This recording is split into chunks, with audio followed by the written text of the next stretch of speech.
Nangangahoy na kami. Iringanit, nagtry na akong maglagari. Nakilagari-lagari na rin ako din eh. Ang patunayan na ako'y marunong din yan. O, diba? At hindi lang sa pagrampa at mga pagmamanicure ang alam ko. Ayan. Irinangani at pasan-pasan ko na ang tablon na asibakin namin mamaya at apang gatong at naubusan kami ng gasol ay iri. Ayan. Kutot ka dyan, dudong.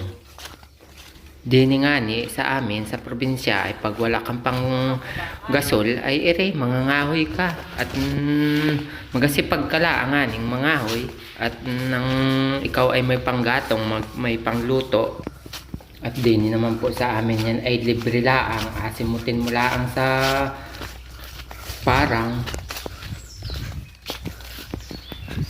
masakit-sakit nga nila ang at mga lengalay magpasan at malayo-layo din ang pinagkunan ay ay takbo-takbo dodong at nang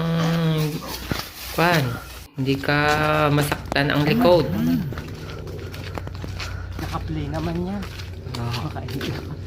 Pinindot mo yung pula.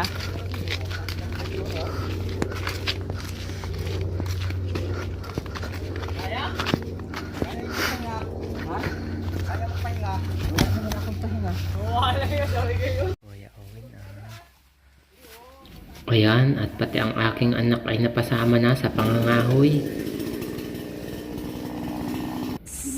Nandini ang mga kabanwa, ang mga kasama kong nagakahoy.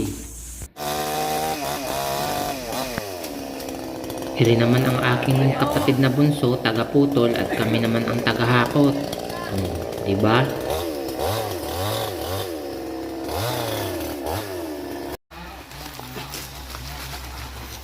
Kayam? Yeah.